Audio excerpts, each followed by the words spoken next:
Put your red shirt on and a brown coat too. Everybody's joining the crew. We got just one ring, let we rule them all. Hope people remember your thoughts. Get your Uru feathers and your Middle guns. A sonic screwdriver or a sword plus one. Use Valerian steel if it will get you to count. To the pit, tank. To the pit, tank. The Rocky Mountain pit, tank.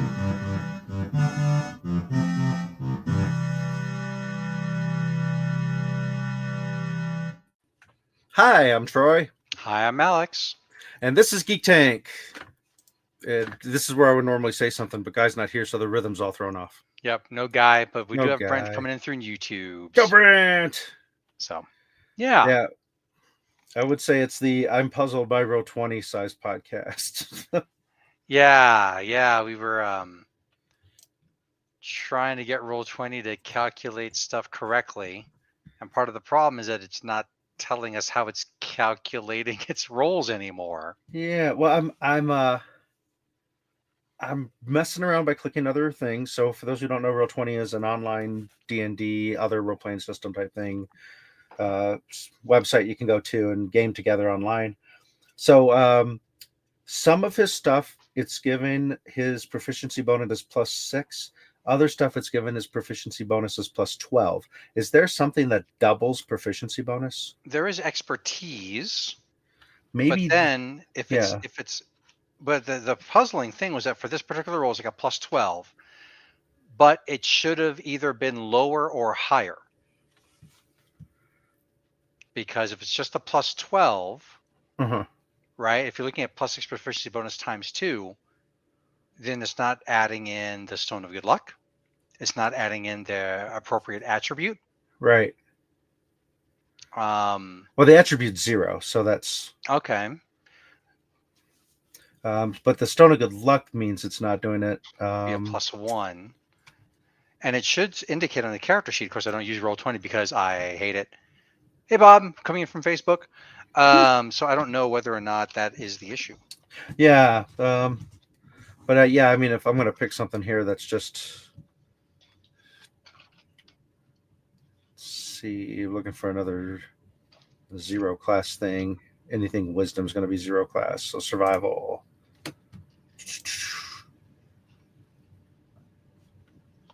No, see, survival's even given a +12, and can't have expertise in that many things. I don't know. You might be able to put expertise in a whole lot of things, honestly, depending on what feats you took and choices you made and character leveling up and such. But I wonder if those would be Loki. It's kind of weird that it's not saying expertise or something like that. Where it's not indicating on there. Here we go. Expertise. At level 9, you gain expertise in 2 more of your skill proficiencies of your choice. So that's at least 2 things that should have expertise. Yeah, so 2 more of your choice. That probably means there's an earlier level. Yeah. Let's see if that helps me any. There's definitely a place in here to put notes, so that way we could say these are the things that I got expertise. Oh, Jack of all trades, you can add half your proficiency bonus rounded down to any ability check that uses a skill proficiency. Don't have proficiency in. Okay. I don't think it was doing that. Once again. Yeah. So good. Yeah. And I'm not going to discount possible user error. So the thing I haven't figured out is Bob prefers Fantasy Grounds. Huh. Never tried that. Maybe next time we'll try that. I mean, I feel like Row 20 is what was already being used when I came into the group. Right. So somebody else had already found that.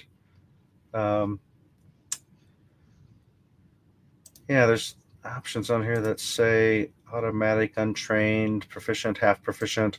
I don't think these things have been set yet, and that might be where part of the problem's coming in. Because that's one thing I could easily see a guy overlooking as something he's supposed to do. So I'm going to put expertise. I'm going to click that. Let's see what happens when I do that now. Funny if the whole thing just exploded. Yep. Oh no. I should. Whoop. Oh, now row 20 has vanished entirely. Oh, there it is. All right. So cool. Let's see now. All right. That's 1d20 plus 12. 7 plus 12. 20 plus 12. That's a lot of number. Oh, it rode with advantage. I see. Unnecessarily.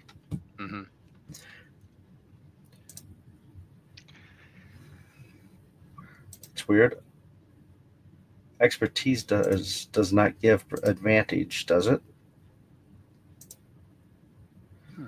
Fantasy Grounds does require the DM to purchase it, but it's flexible. I want to see how much it costs. Fantasy Grounds.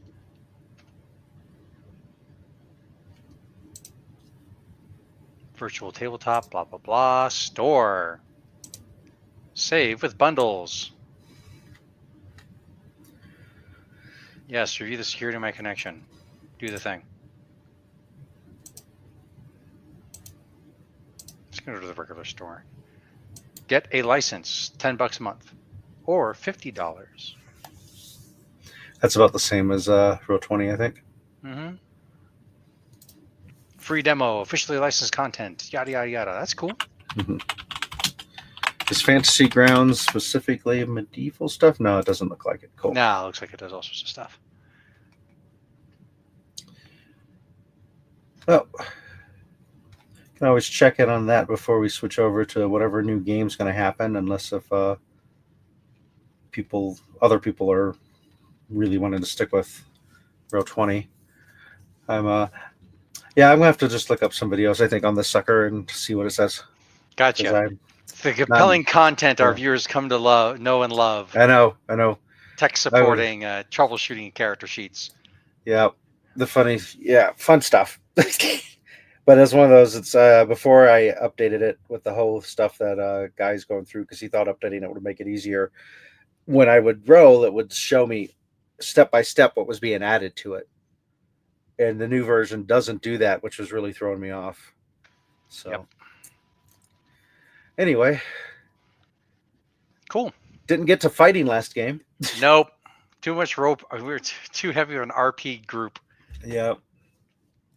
I certainly thought that some so we have not used our extra dimensional chalet in quite some time, so I thought that something would have taken up residence, would have been malevolent and or annoying in such a way that we'd have to kill it and get rid of it. But so far that is not the case. It's borderline annoying. It's annoying. It's annoying. It's annoying to my character. Yeah. It's just fine.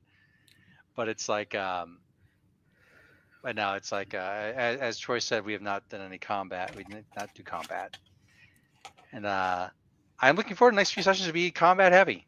Yeah, it's gonna happen. Yeah, I've set some things up with my character, thinking about combat that have not come to pass. So maybe we can get some of that stuff going on. Maybe some more abilities or demigod abilities will manifest. That'd be cool. But yeah, it's kind of weird that we go so off frequently with we've gone so long with very few combats. Mm-hmm. And yeah, the combat a rude awakening. Combats I prepared was not in that town, so when the group's like, "Let's go hang out in the town," I'm like, "Okay, I'm not going to force a combat just because you guys went a different direction." But right. It gave an opportunity for Kithri to get an opportunity to try to socialize. Yeah. Yeah, indeed it did. And without either the Golden Fox there or Julie or Ivy to be in the immediate vicinity. Mm-hmm. of the interaction. So that's actually probably pretty cool there for her. And the I say this because those 3 characters are very high charisma and butt in all the time. So the but yeah, no, it's going to be like I said, a rude awakening for some players. Like, Yeah. what can you do? What can't you do? So. Well, yep. I'm hoping to get the TV thing set up so that way I can use the map system on Roll20 so James can see it, and I don't have to. I won't have to make a physical map and a non-physical map. Right, right. Be kind of a pain in the butt to do. Yeah, totally.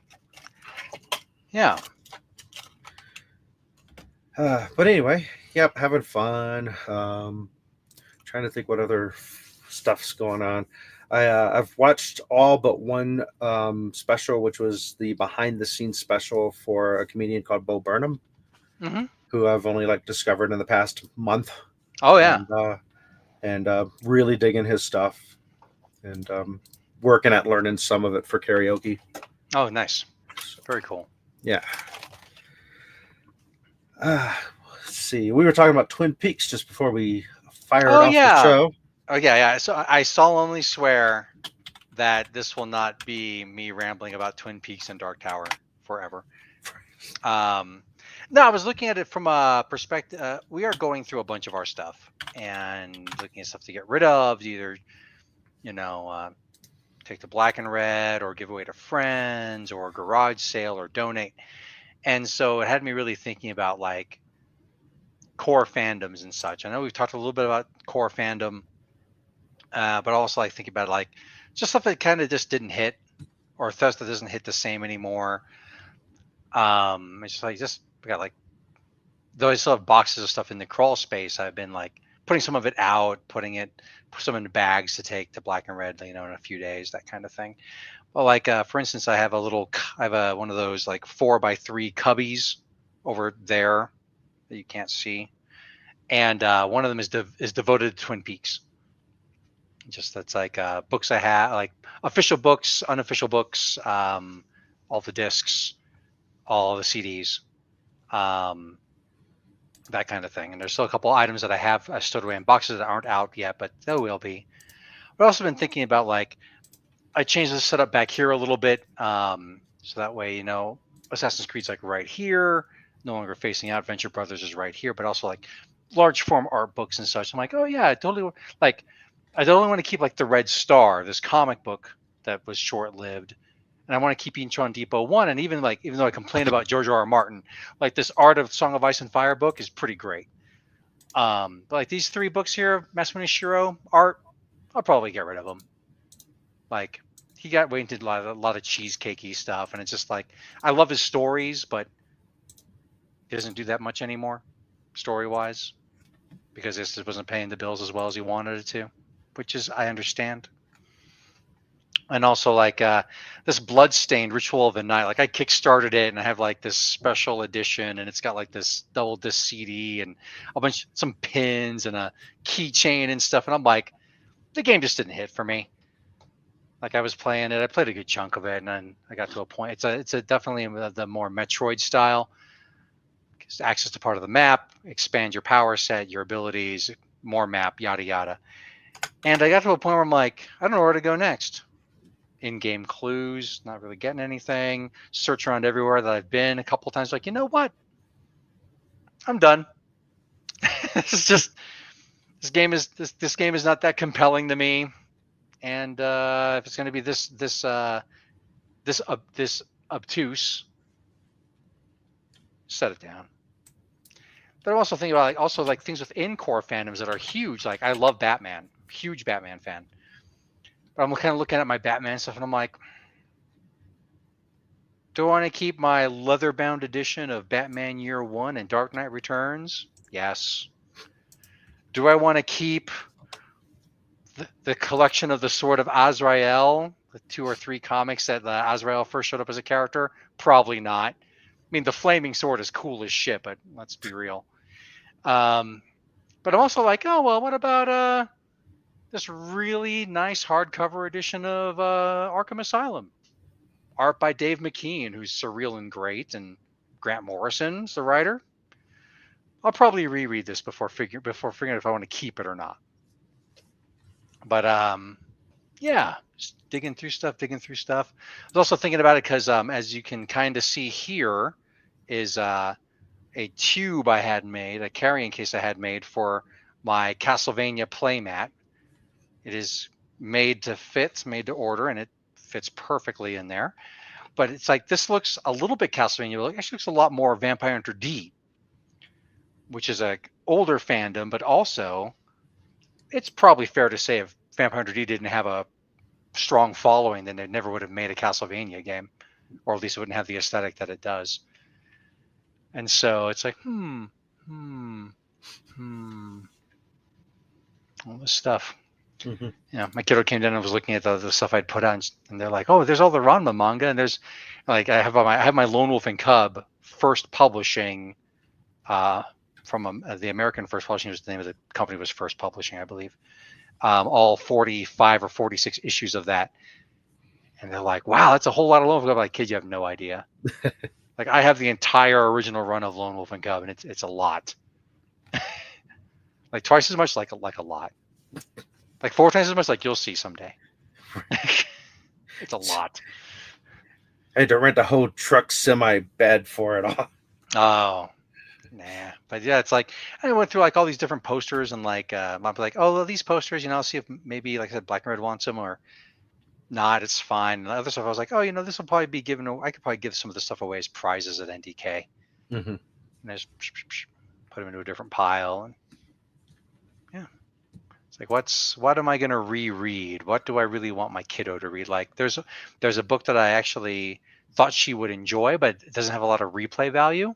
There's A Hair in My Dirt by Larson, the same guy as The Far Side. Yeah. And it's like an ecological picture book with dark humor. And I read that to them tonight. And then I put it in the bag to sell to Black and Red. It's like, not a lot of replay value. They're kind of like, go to fuck to sleep, or you have to fucking eat. Yeah. But other stuff I put on my shelf, and I was telling them, I was like, any of my stuff here, you're welcome to read it. Maybe check with me first. It might be like, wait a couple years on that or not. But like, I put but also like on the shelves are like some of the classics: the Tao Te Ching, the Art of War, the Book of Five Rings, Mm-hmm. the Hero Within, Beginner's Guide to Philosophy. Just like, here's interesting stuff.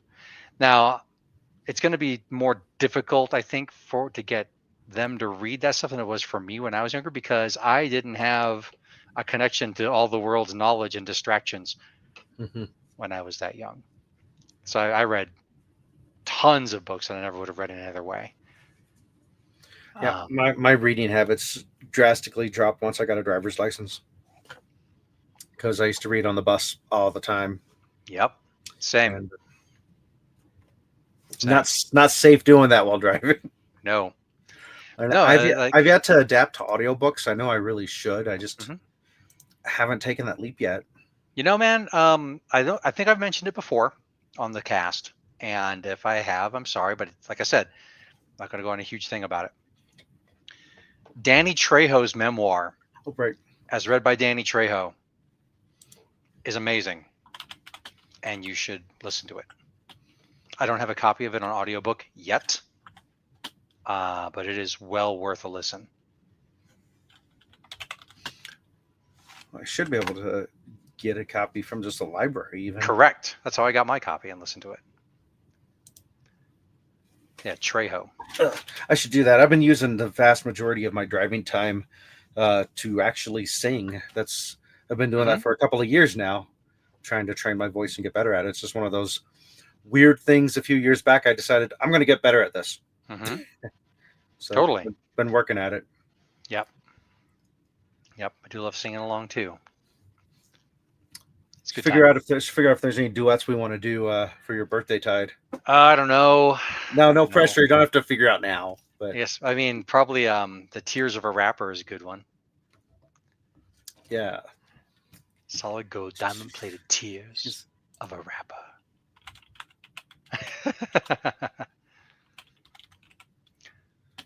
Hurt Feelings. That's the name of the song. Yep. Okay. Track 1 off the second album. Yeah. Flight of the Conchords. Fun stuff. Good stuff. And then what's funny is I found them about the same time I found Tenacious D. Oh. Is one of those things where, because they were both covered by HBO, I think it was. Yeah. And so because the first thing I'd seen of Tenacious D was the series. Mm-hmm. And then that led to Pick of Destiny. Yeah, I actually approached Tenacious D from Pick of Destiny, and then I watched some of the series, and I was like, oh, okay. I thought the Flight of the Conchord series was really good. Yeah, I've got. I feel like they only did 2 seasons, and I believe I have them both. Nice. Peeking. Yep, I do. Yeah, okay. Nice. Yeah, I was saying how, like, well, on my little Twin Peaks shelf, there's a couple things that I own that are not on the shelf yet. I haven't found them in the boxes, and that's like the Twin Peaks Secret Dossier hardcover book, as well as the audio book as read by the cast, which is amazing. And then I was also saying how there was one thing that I really, really wanted that was it came out back in the early 90s, and it's Dale Cooper, My Life, My Tapes. And the audiobook of that is on cassette tape, being, 1990-ish. And it is read by Kyle MacLachlan. I would love to have that. Or at this point, even just the files. Like, I actually do have a tape deck. I don't think I do have a way to hook it up.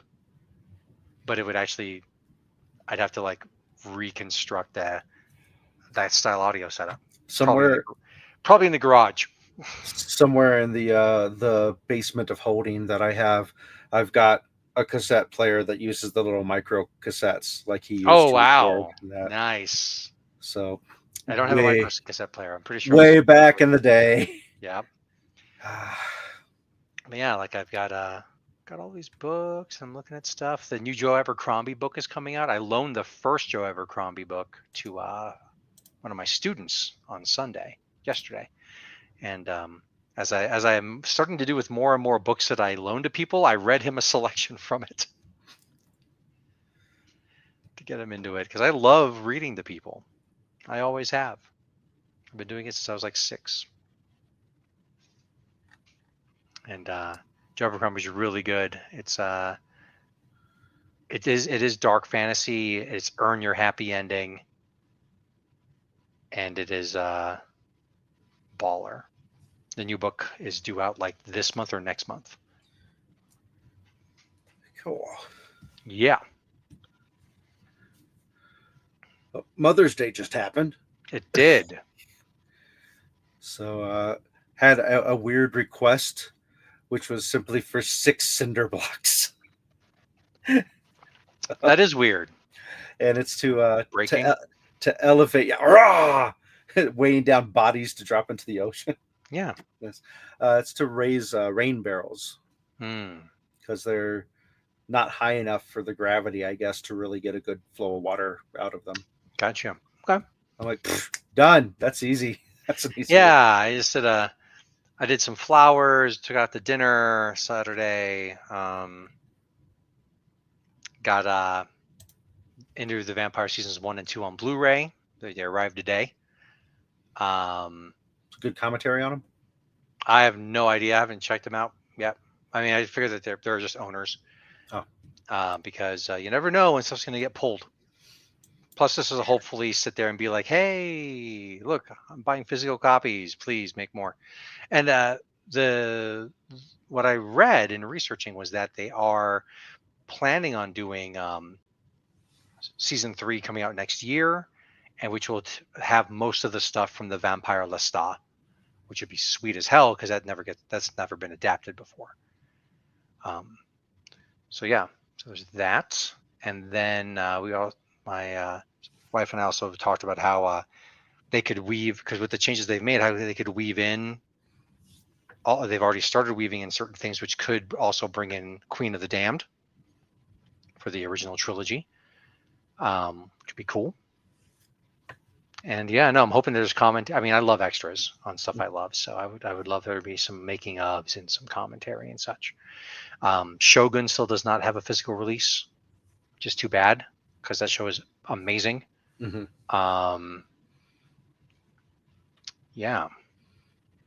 I haven't seen Sinners yet. We talked Says about maybe. going on Friday, and that kind of didn't happen. It didn't happen. Yeah, I had too much to do. So, sorry. No, I felt like I dropped the ball on that because I never followed up. Okay. But if you were busy, then I guess it didn't matter. Yeah, it's like I had manhandling and lunch, and then of course doing some other stuff. And it's like, well. And it's like, oh, I could go see it, and we see it this time, and then I'd be late to pick up my kid from school. Yeah. So. One of my friends has seen it 3 times already. Another friend's seen it twice. So Sweet. Definitely getting some love out there, and nice. I don't want to wait for it to come on streaming. I'd rather go see it live somewhere. Not Yeah. live, but on Or a big screen. Big screen. Yeah. Yeah, totally. Yeah. So we just have to figure out when our next weekday is that's open. Yeah, and then I do see that I've read that Sandman season 3. They're in production of season 2 right now, and they're basically saying that's going to be the last season. Well, with the problems that happened, the Gaiman issues. God damn it, Neil Gaiman. I know that you're Dream of the Endless in your own head, and Dream is a bad guy, but could you have not been caught? Actually, that's the wrong thing to say. Yeah. Could you have not been a bad guy after all? Yeah, you can have thoughts, don't act on them. Right? And then get a pig. And they get help for having those thoughts. Be an asshole. Do you need to be a fucking asshole? Yeah. That is the real disappointment, and that actually, that is making flip of a thing, but it's like it is so disappointing. Not that I'm going to get rid of I've got a chunk of stuff that's Sandman on that shelf. Keeping it. Oh man, back in our first year of Geek Tank, we were talking about separating the artist from the art. Death of the author.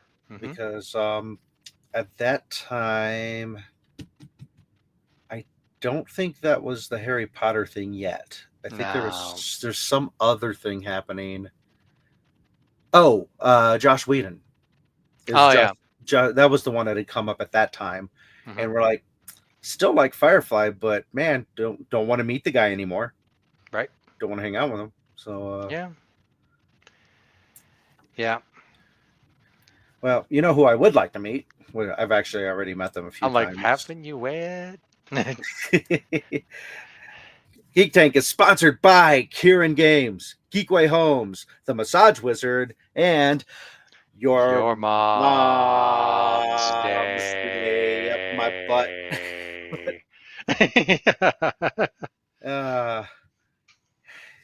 I think I only briefly met the Massage Wizard at a convention, just like the "Hi, how you doing?" before he was a sponsor. I did hear something, and this might be not backed up by data, but I did hear that like Mother's Day is the day where when statistically the fewest crimes are committed throughout the year.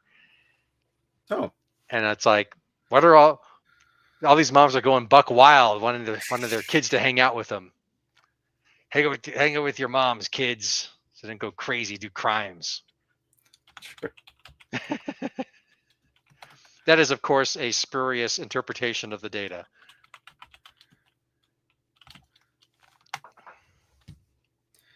Let's see. I'm looking at Snoop's. The claim is got it. Put on my glasses. Yeah, at least with Joss Whedon, I've only liked Firefly. Everything else I thought of his was garbage. So I at least don't have to be. And kind of the same with J.K. Rowling. Like I enjoyed the first 3 books, the third book being my favorite, and then it got crappy, and she decided to start being a terrible person, or was compelled to be a terrible person. I'm like, okay, well, that's easy enough for me to.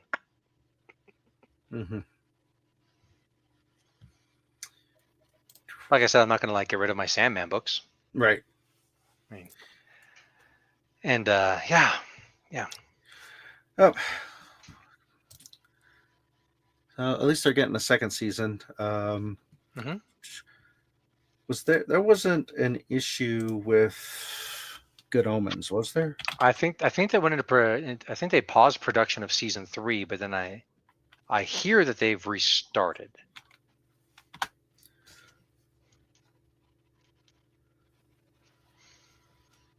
Was that co-written, or Terry was that Pratchett, Neil Gaiman. Yes, that's why. It's because of Neil Gaiman's involvement.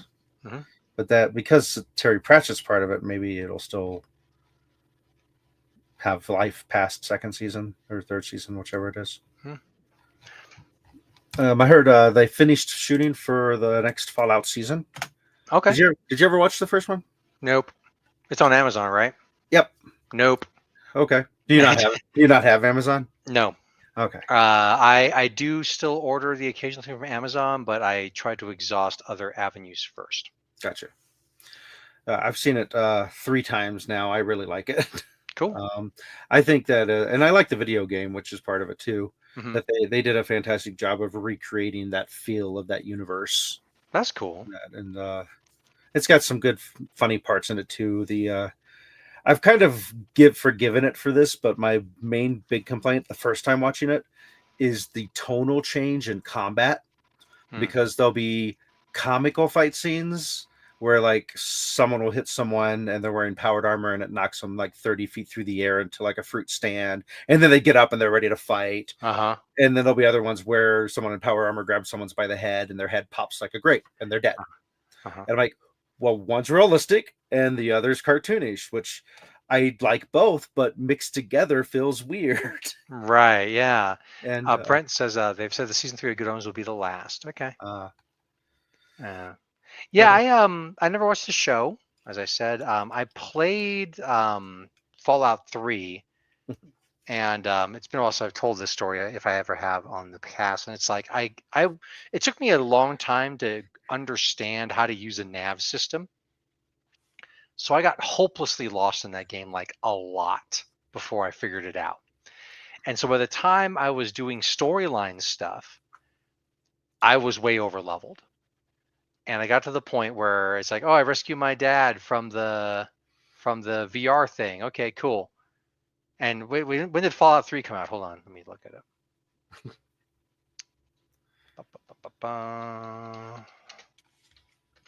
Fallout 3 released in 2008. Okay, so spoiler warning, 17-year-old game.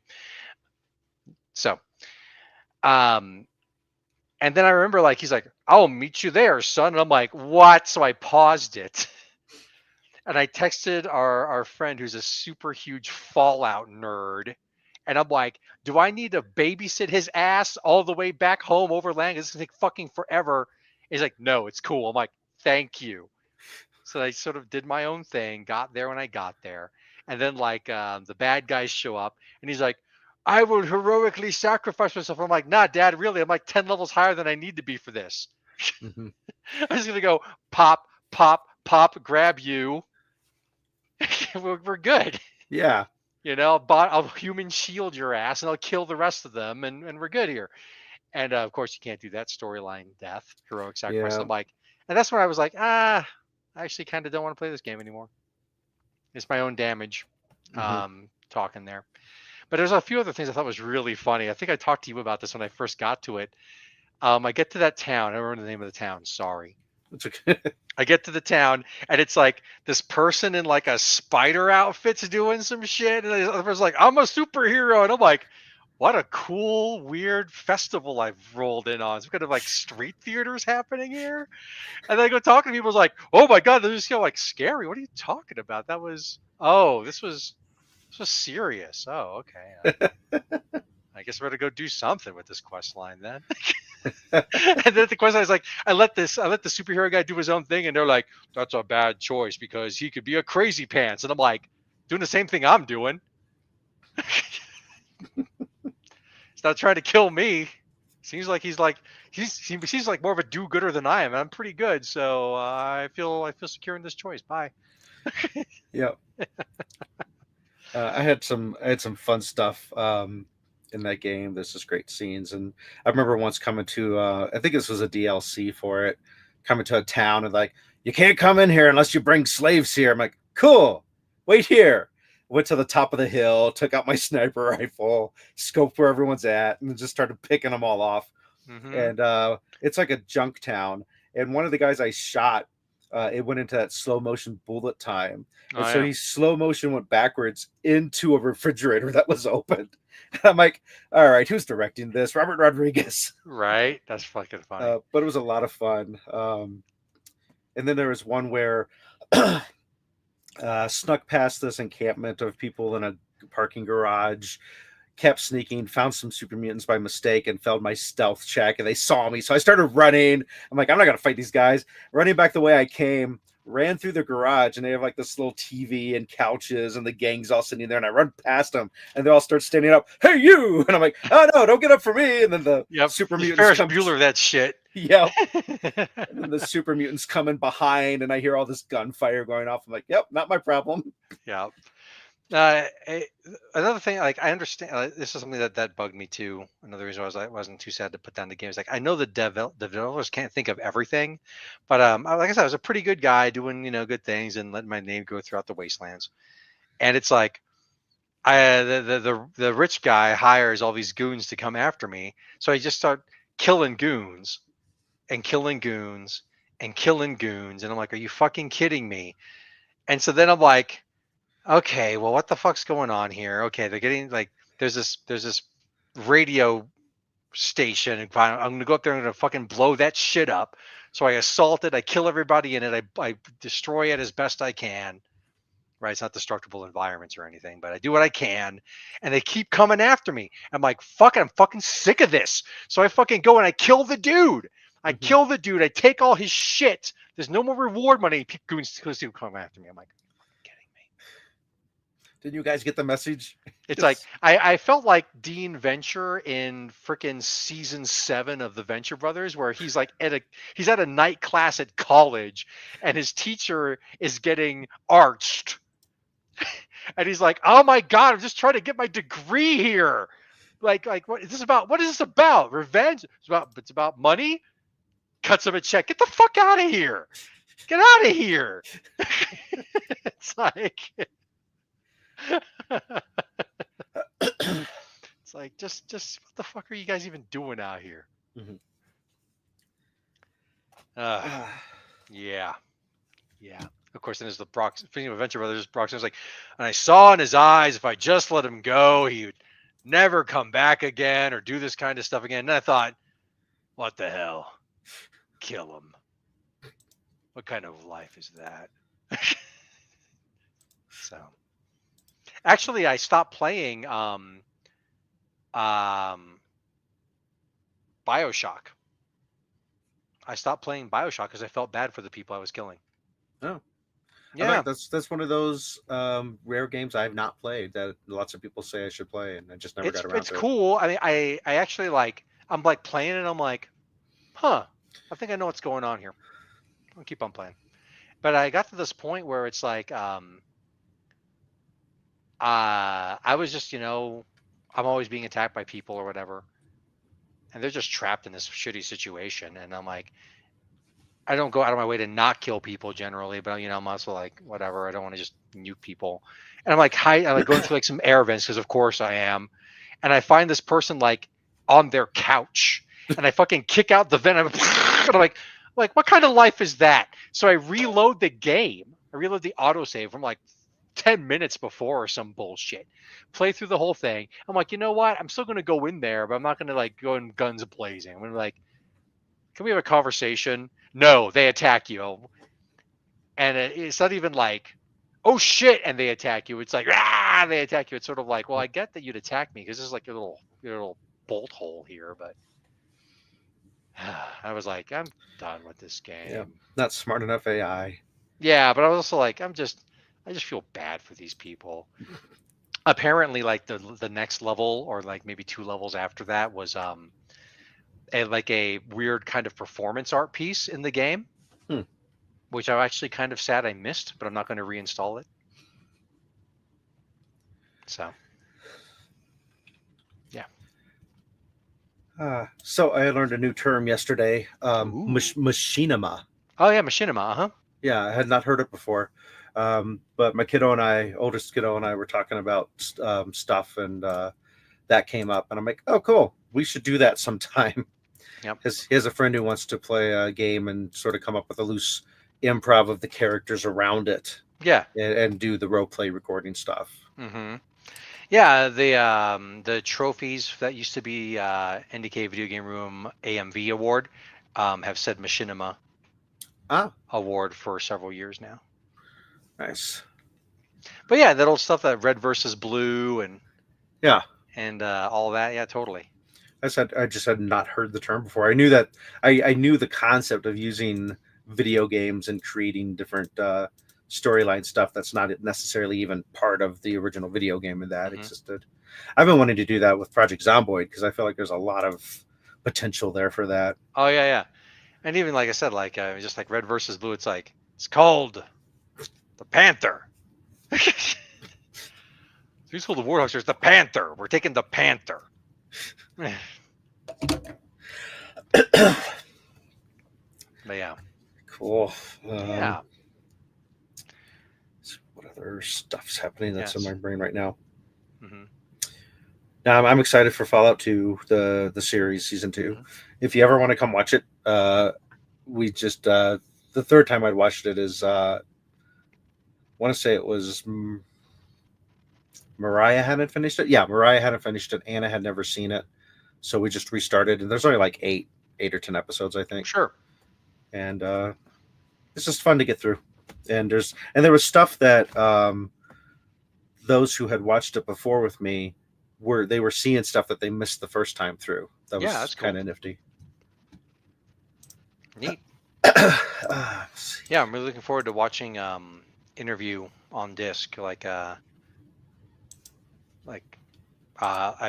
We actually we were watching like maybe the final episode of season 1, and we're like watching it, and we're like he just said those must be kept. Holy shit, he just did. And we go back, watch it again. It's like he totally said those must be kept. And of course, being able to watch the performance again, so it's like just the micro expressions and everything, and the cadence in his voice. It's like, oh, top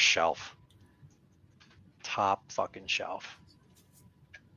So cool. Yeah. So any Magic the Gathering stuff recently? Oh, except for getting the tube now. Oh, okay. Yeah. None of the VGR crew wanted to play on Friday. Maybe this Friday. We'll see. I'm trying to collect artwork that people are willing to donate for the mystery tournament thing I'm doing. I can't tell too much about it, so it's one of those things where it's like, I'm not going to make money off of it. It's nonprofit. Mm-hmm. It's for NDK. I hate the whole thing about, I want you to get exposure for your artwork, so I'm not trying to sell it that way. It's just one of those like, hey, I'm going to make some Magic cards, and I'd like to use original art instead of just grabbing art that already exists, and I'd like to give the artist credit, so what I can offer in return is to give you a copy of the card that I'm going to get made of your artwork, and there's only going to be a few copies made in the first place. It's not going to be a bunch out there. Yeah. Guy's already given me some artwork to use. I just need to get the words spread out wider, looking specifically, preferably colored pieces of just a character. Mm-hmm. And it could even be like the portrait type thing. It doesn't have to be elaborate at all. I was thinking of looking for some filter that might turn photos into artwork that looks similar to like Magic the Gathering artwork. Right. Yeah, and then I could just have all my friends pose with weapons and stuff, and then I could just turn them into cards. Right. Yeah. That just reminds me, like, I was looking at my Metal Gear Solid Twin Snakes art book, right? And it's all like black and white or monochrome. Yeah. That's super cool style. Yeah. That's one of those. Did I ever make it past 3? I don't know if I ever made it past 3 in that. God, why would you? I mean, some people really love that shit. And Kojima, I mean, I guess Kojima, to me, the creative mind behind Metal Gear, is that God, he just comes off as so fucking pretentious and weird, and like I guess Hideo Kojima to me is what a lot of people think of David Lynch. Like, I get David Lynch and I love his stuff, but Hideo Kojima, I'm kind of like, what the fuck are we doing here? Yeah, the Final Fantasy cards is such crap. All the Universes Beyond stuff is super expensive, premium pricing. And now that they've made Universes Beyond literally half of Magic yearly releases, it's like people keep buying it though, and so they're going to keep on squeezing. Yeah, like, do I want to take my Edgar Markov card or get it altered? Probably not. Do I want to use like cool Castlevania Dracula art and make a card that's Edgar Markov? Absolutely. Do I want to buy an official Castlevania Magic card? Fuck no. Eat shit. But having said that, like the whole Bram Stoker's Dracula thing, like not the film, but like the novel, that all those alternate arts, I really like that style that they did that in. And it's like, ancient fandom, sure. I lied. I didn't get past Metal Gear Solid 2 Sons of Liberty. Neither did I. I thought I played 3, but I haven't played 3. I'm looking at the artwork. Right. Actually, from what I understand, 3 might be way up your alley. Snake Eater? Snake Eater, yeah. Yeah, where you're playing as Big Boss in Vietnam or some bullshit. It looked like it really focused on the stealth, so it was on my list. I just never got to it. Weirdly enough, I did play in 1999 Metal Gear Solid VR missions. Oh yeah? It was goofy. Yeah, I remember that. Yeah, like so thinking about that. Sorry, I was thinking. I got all these art books out now. I'm like, I love my art books, like Samurai Showdown art book. So sorry, Metal Gear Solid 5, The Phantom Pain. Right. The Phantom Limb. Right. It's like, I am revenge. You're that freaky crazy pants Phantom Limb. But no, it's Metal Gear Solid, and like the thing that I actually like, I didn't hear about anything like this in the second game, which is kind of like, it might have helped turn me off of it, because like there was that weird silly shit that I liked from Kojima being a pretentious weirdo, like whereas like Psycho Mantis would like read your memory card for other save games, be like, you like Castlevania games, you sick demented freak, and shit like that. And I'm like, I'm here for it. But like I didn't hear about anything like that in the second game, except for like, like Snake masturbating in a locker. That's weird. Yeah. I'm not here for that. But like there is a stealth oriented sniper battle boss in Snake Eater. And he is apparently like on life support at death's door, but he's been sniping, for decades, and you're going up against him, and like it's like this cat and also cat in the jungle fight. And if you're having too much trouble with it, don't play the game for a week, and you come in and he dies of old age. And I'm like, that's fucking baller. Like, I'm here for weird shit like that. But it's like, I saw some stuff from Phantom Pain, and it's like, oh, she drinks through her skin, so she's got to be half naked getting hosed down. I'm like, that's, I get it. You got, that's how your genitals work, Hideo Kojima. However, Eternal Darkness on GameCube. Did you ever play that? I know of some of that stuff. Yeah. Like the deleting game. Yeah. And there's ones where the controls just go complete opposite. So you're like, why am I running that way? Oh no! I don't want to be running toward the monster. Yeah, it's a very clever idea for how to represent insanity through messing with you through breaking that fourth wall. So totally. Yeah, but I do think I'm going to show the kiddo Holy Grail pretty soon. So. Yeah.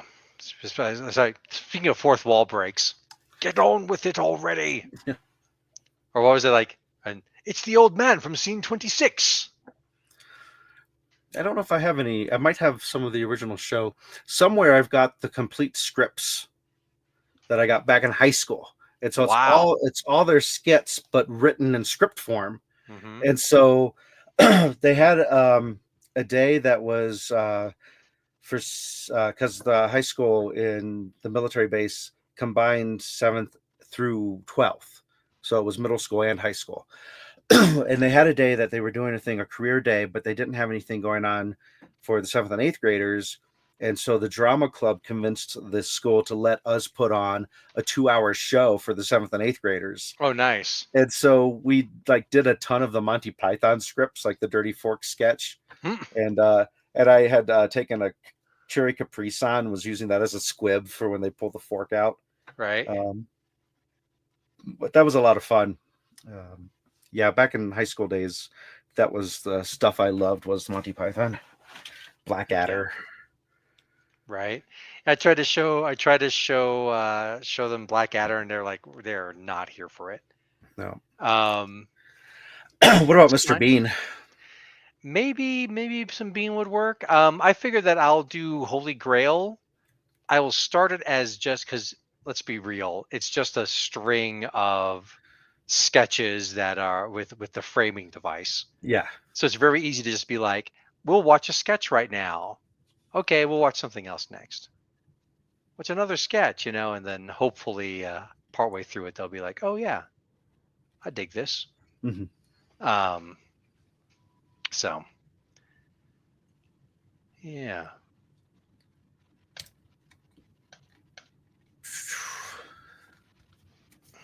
Well. Hell. So, yeah, 17th level characters.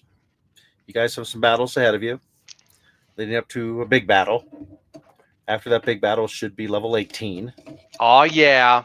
So I would say those who survive, but we kind of agreed everybody's going to survive. Yeah. You don't know, though. Like, sometimes this group rolls really badly. Yeah.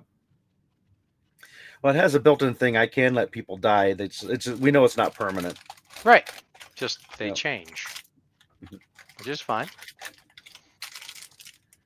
Let's see. Hopefully, by the time we get to the big battle, I'll have the special miniature I'm working on completed.